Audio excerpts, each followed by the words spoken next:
दर्शकों को रमन रावल का नमस्कार। आइए बात करते हैं आज पश्चिम बंगाल में भविष्य की राजनीति की। जैसा कि जानने में आ रहा है, भारतीय जनता पार्टी की ओर से वहां पर केंद्रीय मंत्री स्मृति ईरानी को प्रभार दिए जाने की चर्चा चल रही है। इस समय जब हाल ही में पश्चिमी बंगाल के भी विधानसभा चुनाव हुए थे, उस समय भाजपा की ओर से इंदौर के प्रभावी भाजपा नेता कैलाश विजयवर्गीय को, जो इस समय भारतीय जनता पार्टी के महासचिव हैं, उन्हें वहां प्रभार दिया गया था और उन्होंने काफी बेहतर नतीजे भारतीय जनता पार्टी को दिए हैं। जहां पर पहले 3 सीटें हुआ करती थी, अब करीब 77 सीटें वहां भाजपा की हो गई है। हालांकि भाजपा की मंशा वहां इस वक्त सरकार बनाने की थी, लेकिन वे इरादे पूरे हो नहीं पाए हैं।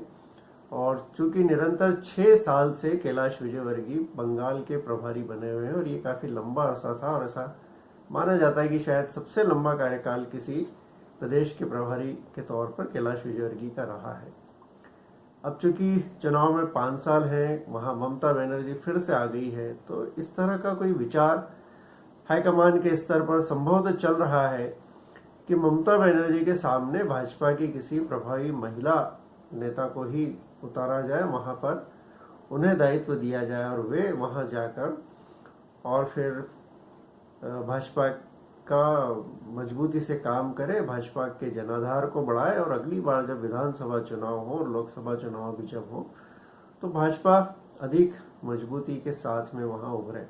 स्मृति ईरानी के बारे में एक जो दिलचस्प बात है वो ये है कि वे बांग्ला भाषा भी अच्छे से जानती है। हालांकि इस विधानसभा चुनाव में उनकी कुछ सभाएं हुई थी, लेकिन काफी कम प्रतिनिधित्व उनको दिया गया और जब तक भाजपा नेतृत्व के समझ में यह बात आती तब तक काफी विलंब हो चुका था, तो वे बहुत ज्यादा सभाएं वहां नहीं ले सकी।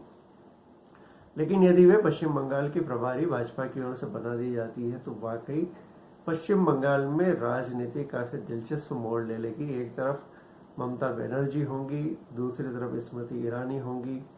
दोनों का अपना एक व्यक्तित्व है। बंगाल में ठेठ आखिर के मतदाता तक ममता बनर्जी की पकड़ है, जो इस चुनाव परिणाम ने साबित किया है। तो दूसरी तरफ स्मृति ईरानी की पृष्ठभूमि ग्लैमर उद्योग से आई हुई है, लेकिन इस समय वे लंबे अरसे से राजनीति में है, भाजपा की राजनीति में है और उन्होंने अमेठी जैसी दुष्कर सीट जीतकर भाजपा को दी है, जो गांधी परिवार की पारंपरिक सीट हुआ करती थी। वहां से उन्होंने पिछले लोकसभा चुनाव में राहुल गांधी को हराया है और अगर ऐन वक्त पर राहुल गांधी ने केरल के वायनाड से भी अपना उम्मीदवारी घोषित नहीं की होती तो वे इस समय लोकसभा के सदस्य नहीं होते, क्योंकि स्मृति ईरानी ने अमेठी में राहुल गांधी को हराकर वह सीट जीती है। तो स्मृति ईरानी ने धीरे धीरे अपना मुकाम काफी अच्छे से भारतीय राजनीति में बना लिया और उसी का उपयोग भारतीय जनता पार्टी पश्चिम बंगाल में करने वाली है। अगर वाकई ऐसा होता है तो ये देखना और जानना काफी रोचक होगा कि वे कैसे अपनी रणनीति बनाकर बंगाल की जनता के बीच में अपनी आमद देती है और खास फोकस वहां की महिलाओं और युवतियों पर करती है, जिनका बड़ा योगदान ममता बनर्जी को दोबारा सत्ता में लाने के लिए रहा है।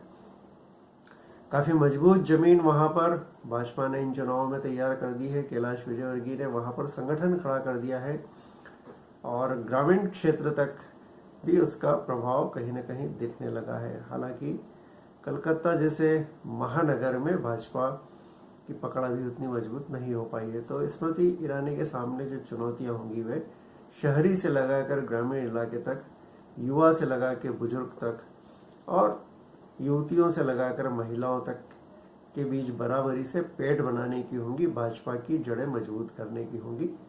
अगर उनके नाम की घोषणा हो जाती है तो वाकई पश्चिम बंगाल की राजनीति में एक नए युग की शुरुआत हो जाएगी।